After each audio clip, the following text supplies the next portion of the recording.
मैं हूं अंजलि मिश्रा आपके साथ। मुंबई से एक हैरान कर देने वाला मामला सामने आया, जिसमें वडाला जीबीटी नगर में स्थित परीक्षण के दौरान मोनोरेल में एक तकनीकी खराबी आ गई, जिसके वजह से उसका एक हिस्सा नीचे लटक गया। बताया जा रहा है कि बोगी का एक हिस्सा लटकने के बाद तुरंत ही दमकल विभाग मौके पर पहुंच गए। बताया जा रहा है कि इसमें कोई भी हादसा नहीं हुआ, क्योंकि इसमें कोई भी यात्रियां मौजूद नहीं थे। आइए जानते हैं पूरी खबर। वडाला के पास एक मोनोरेल का डब्बा पटरी से उतरकर झुक गया। बताया जा रहा है कि यह हादसा पटरी बदलने के दौरान हुआ। मोनोरेल नियंत्रण प्रभारी रोहन सालुनके ने बताया कि यह हादसा मोनोरेल के परीक्षण के दौरान तकनीकी खराबी के कारण हुआ। ट्रेन में कोई यात्री नहीं था और किसी के घायल होने की खबर भी नहीं आई है। मोनोरेल के कर्मचारी मौके पर पहुंचे। बीएमसी आपदा प्रबंध रिपोर्ट के अनुसार यह हादसा सुबह 9 बजे वडाला जीबीटी मोनोरेल स्टेशन के पास हुआ। वडाला पूर्व में आरटीओ जंक्शन के पास हुआ। मुंबई की दमकल भी मौके पर पहुंच गई। भारी बारिश के दौरान मोनोरेल सेवा बंद होने और सड़कों पर यात्रियों के फंसे रहने के बाद से ही ये बंद थी। ट्रेन प्रणाली के सर्विसिंग चल रही थी और आज सुबह जो ट्रेन पलटी वो इस परीक्षण का हिस्सा थी।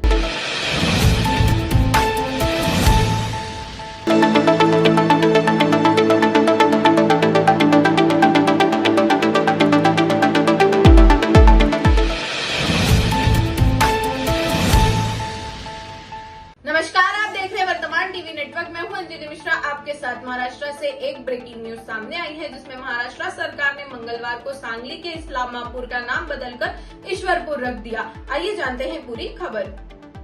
केंद्र सरकार की राष्ट्रीय मानचित्रण एजेंसी सर्वे ऑफ इंडिया ने अक्टूबर में इस्लामापुर का नाम बदलकर ईश्वरपुर करने की आधारिक तौर पर मंजूरी दे दी थी, जो शहर की नई पहचान को औपचारिक रूप देने की दिशा में एक महत्वपूर्ण कदम है। राज्य में राजस्व मंत्री चंद्रशेखर बावनकुले ने मंगलवार को मीडिया के जवाब देते हुए इस संबंध में महत्वपूर्ण जानकारी भी दी। चंद्रशेखर बावनकुले ने बताया कि केंद्र गृह मंत्रालय को सांगली जिले में इस्लामापुर शहर का नाम बदलकर ईश्वरपुर करने की मांग भेजी गई थी।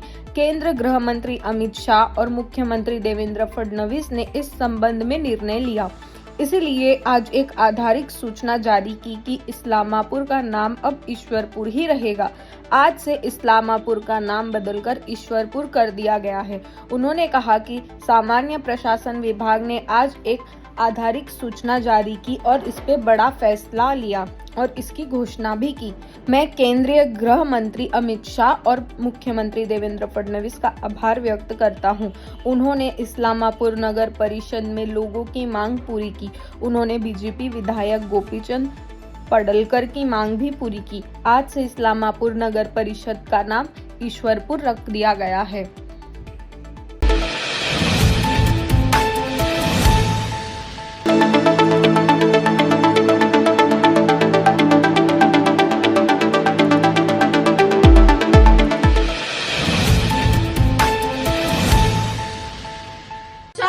2025 को मंडला आयुक्त अखिलेश सिंह, पुलिस उप महानिरीक्षक डीआईजी संजीव त्यागी, बस्ती के पुलिस अधीक्षक अभिनंदन ने मिलकर कलावरी टंडा पुल घाट का निरीक्षण किया। आइए जानते हैं पूरी खबर।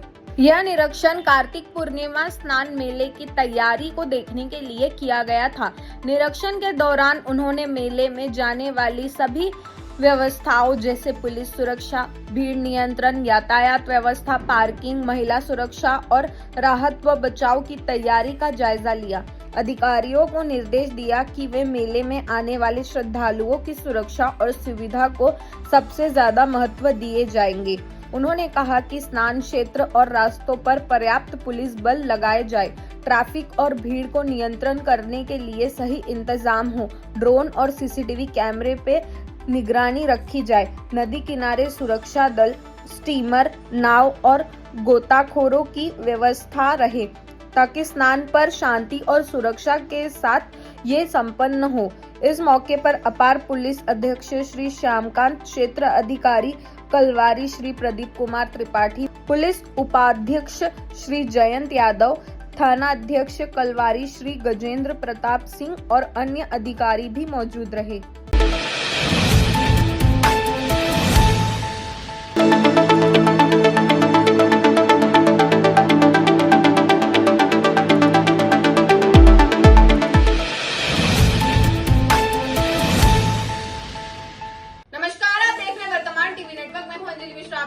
यूपी में योगी आदित्यनाथ गरजे। जी हां, मुख्तार अंसारी से रिहा कराई गई जमीन पर अब गरीबों को उन्होंने घर सौंप दिए हैं।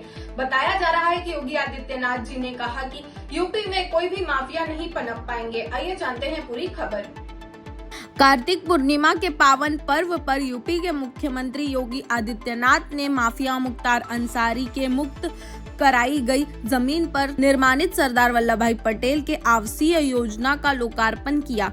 राजधानी लखनऊ में डालीबाग में स्थित एकता वन में आयोजित भव्य समारोह में मुख्यमंत्री ने आर्थिक रूप से दुर्बल वर्ग EWS में 72 परिवारों को प्लॉट का आवंटन पत्र सौंपा है।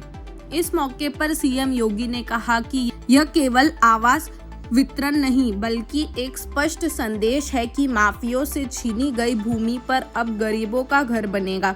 साथ ही उन्होंने सपा सरकार पर हमला बोलते हुए कहा कि समाजवादी पार्टी सरकार में डीजेपी आवास में सामने एक माफिया सरकारी भूमि पर कब्जा कर आलीशान कोठी खड़ी कर देता है, कोई बोलने वाला नहीं था। अब उत्तर प्रदेश में माफिया वृत्ति कभी नहीं पनप पाएगी।